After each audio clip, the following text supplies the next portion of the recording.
Pierre, we are ready for you. Are you going to share screen with us? Yes, I will share my screen. So Pierre from Italy is going to tell us about the 21st century challenges and complexity. Take it away.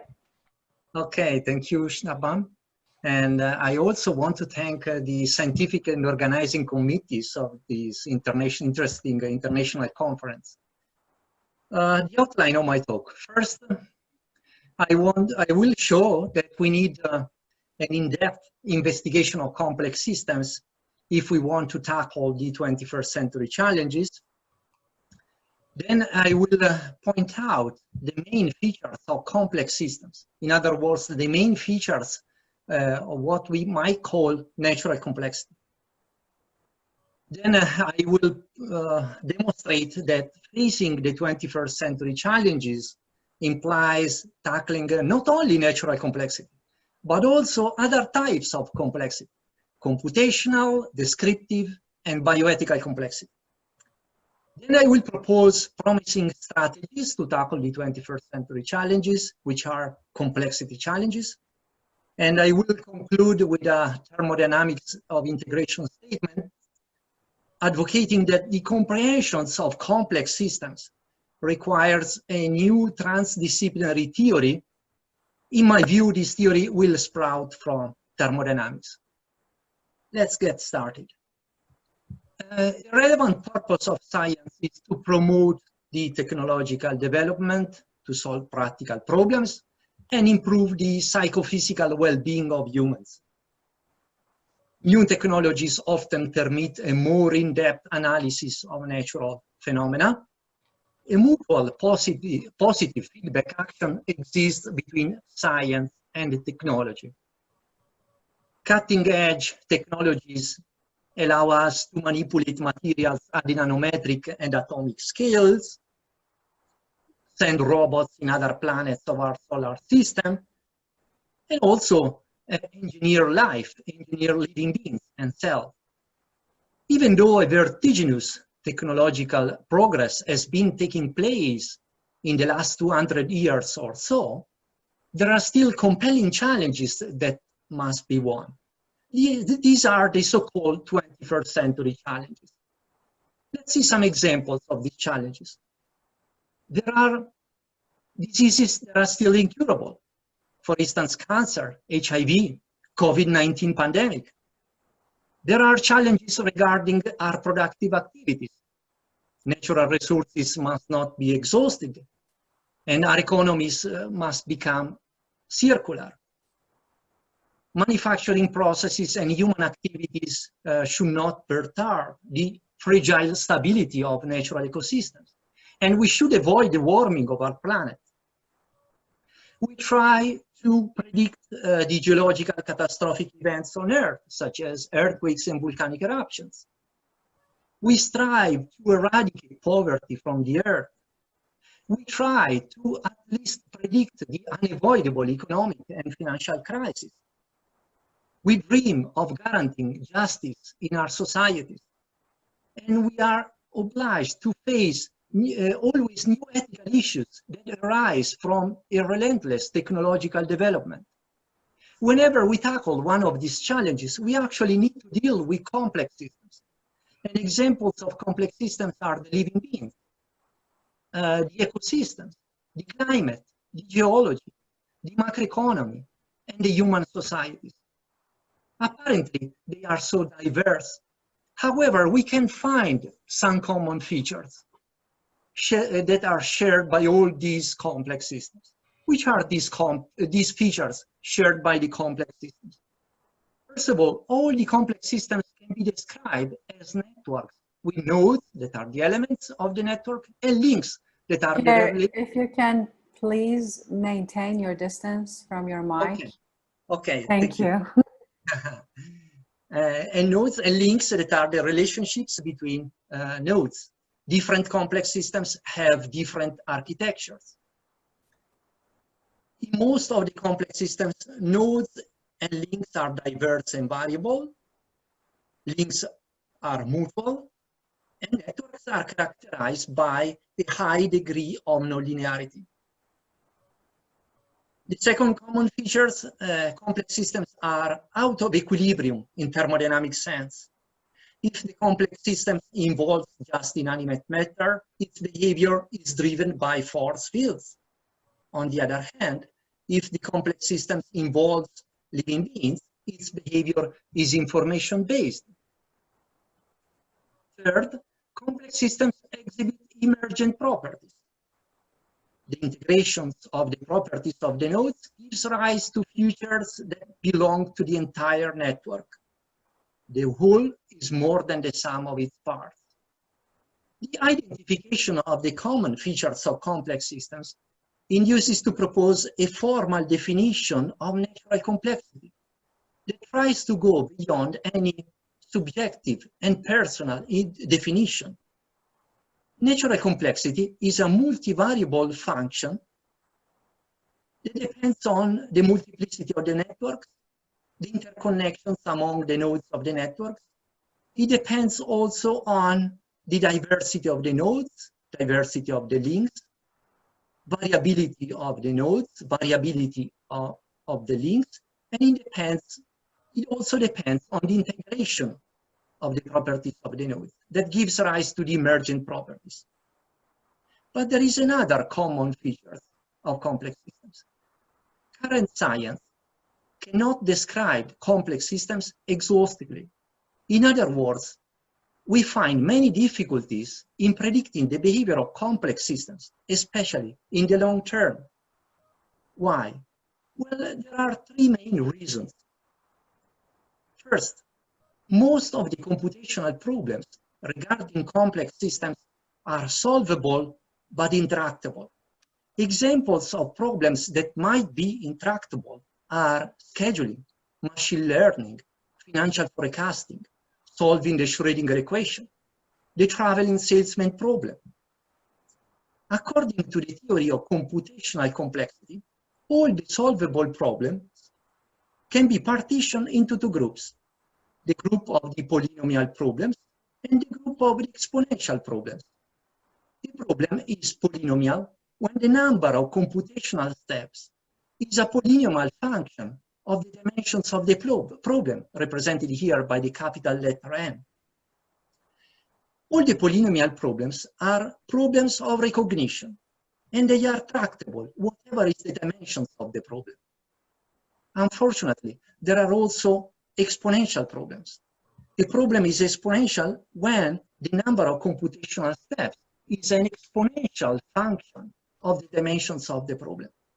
Unfortunately, when we face exponential problems having large dimensions, we cannot find the exact solutions in a reasonable lapse of time, even if we use the fastest supercomputer in the world. So many of the exponential problems having large dimensions are intractable. In these cases, the exponential problems that are intractable are transformed in non-deterministic polynomial problems, in NP problems. In other words, we fixed an arbitrary criterion of acceptability for solutions. And by using specific algorithms, usually heuristic algorithms, we look for an acceptable solutions that can be achieved in a reasonable lapse of time with our computers. Meanwhile, of course, there are scientists that are trying to see if there are algorithms that might transform the non-deterministic polynomial problems in polynomial problems. The Clay Mathematics Institute in Cambridge has named the P versus NP as one of its millennium problems. And it offers $1 million to anyone who provides a verified proof that either the NP problems are reducible to P problems, or this reduction is not possible. But as I told you, there are two other reasons why we find difficulties in describing the complex systems. The second reason is that complex systems exhibit variable patterns. Variable patterns are objects and events whose recognition is made difficult by their multiple features, variability, and extreme sensitivity on the context. Examples of variable patterns are human faces, voices, and fingerprints, handwritten cursive words or numbers, patterns and symptoms in medical diagnosis, patterns in apparently uncorrelated experimental data, a periodic time series, political and social events. It's necessary to formulate algorithms for recognizing every type of pattern, whatever is their context. And the steps required to recognize variable patterns are data acquisition by instruments, selection of the representative features, and finally, application of an algorithm for the classification step.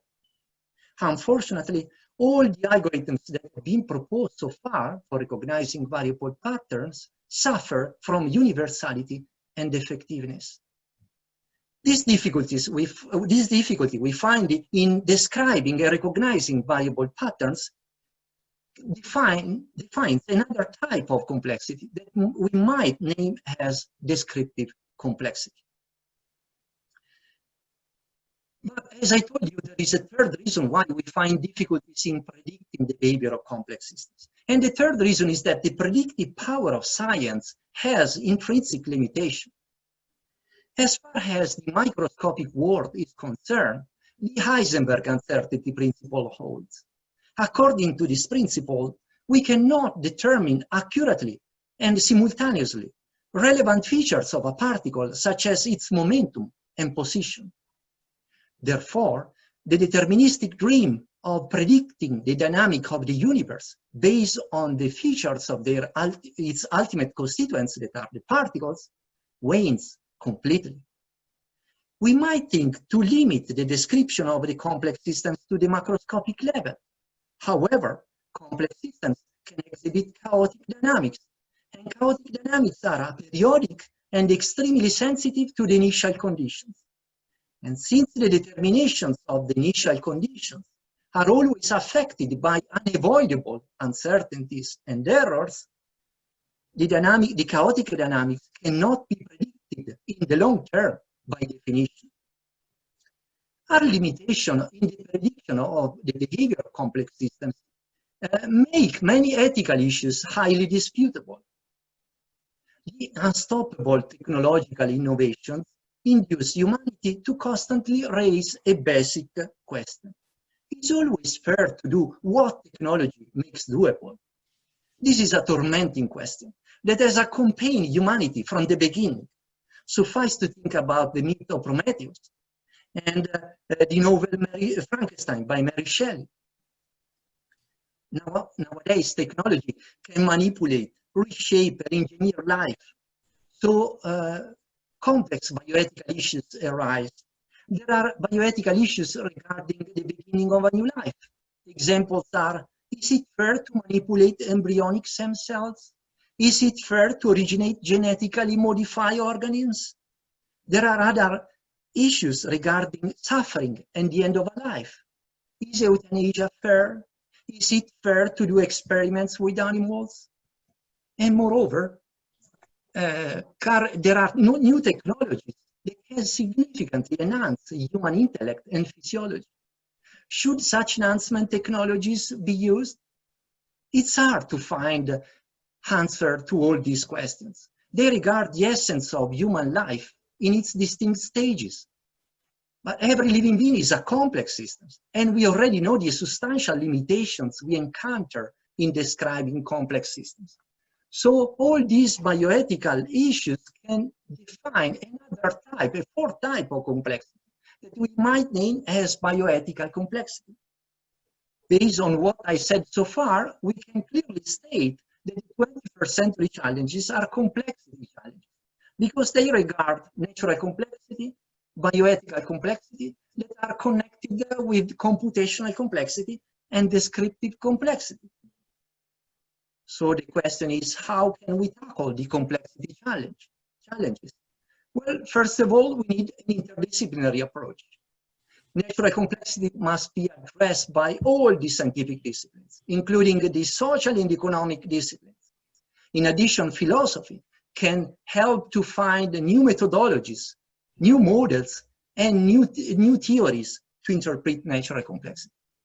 When we tackle the bioethical complexity, we need the involvement of scientists, philosophers, as well as jurists, theologians, and artists. Moreover, when we study complex systems, we cannot trust just in the reductionist approach because complex systems exhibit emergent properties. So we need also a systemic approach. And moreover, when we study complex systems, we cannot trust in a cornerstone of the traditional scientific method, that is the reproducibility of our experiments. In fact, many experiments that regard complex systems are historical events. In this regard, I like the image proposed by the philosopher Karl Popper in his essay of Clouds and Clocks. According to Popper, in the past, science had been occupied with clocks that are simple, deterministic systems having reproducible behaviors. But nowadays, science instead has to deal with clouds that are complex systems having unique and hardly replicable behaviors. When we deal with complex systems, we usually need to collect, handle, process, store huge amount of data, the so-called big data. To try to win the complexity challenges, clearly, we need to contrive smart methods to deal with the vast amount, the vast volume, and the fast stream of data that we need to collect, their variety and variability. There are two promising strategies to tackle the complexity challenges, in particular to handle big data. The first is to improve the electronic computers. There is a worldwide competition in devising supercomputers that are always faster and with always larger memory space. It's the top 500 project. Moreover, it's worthwhile noticing that the simulations of the behavior of complex systems with electronic computers and software become an alternative way for doing experiments and testing our new theories and models. But there is another promising strategies to tackle natural complexity, and it is the interdisciplinary research line of natural computing. Scientists that work in natural computing, the field of natural computing, draw inspiration from nature to propose new algorithms, new materials and architectures to compute, and new methodologies and models to interpret natural complexity, based on the rationale that every distinguishable physicochemical state of matter and energy can be used to encode information, and every natural transformation is a kind of computation. From natural computing, a promising methodology is proposed. This methodology requires an analysis. You have 1 minute left. Okay, this methodology requires an analysis of a complex systems at 3 levels. First, at the computational level, and this analysis consists in determining the inputs, outputs, and the computation that the system performs. Then an analysis at algorithmic level follows, that consists in formulating algorithms that might carry out the computations we found. And finally, an analysis at implementation level, that consists in looking for mechanisms that can implement the algorithms. So based on what I said so far, in conclusion, it's evident that we need to improve our comprehensions of complex systems. And probably we need the formulation of a brand new transdisciplinary theory on complex systems. And based on what we are expecting, this new theory will have information as a fundamental value. This information will be a revolutionary cultural event analogous to the 2 other revolutionary cultural events occurred in the human journey to discover the secrets of nature. That they were the birth of philosophy in the 6th century BC and the application, the formulation of the experimental method in the 17th century AD. And these 2 revolutionary cultural events partitioned the human journey to discover the secrets of nature in 3 periods: the practical period, the philosophical period, and the experimental period. At the beginning of the 21st century, we are expecting this 3rd revolutionary cultural event that will probably spark the computational period, because it will be a theory, a transdisciplinary theory explaining more in depth the behavior of complex systems. For more information, I invite you to read my book, Untangling Complex Systems, A Grand Challenge for Science, and I thank all of you for your attention. Thank you. Perfect timing. Thank you very much, Pier. I wish to thank all the participants. Unfortunately, we have no time for Q&A, but you have the contact of speakers. I also want to thank our speakers for sticking with the time and presenting lively. And finally, I want to give my thanks to Christine for providing the backstage smooth tech running of this session. The next session will start in 15 minutes. Have a nice break. Thank you. Bye. Thank you Goodbye. for session sharing. Thank you, Christine.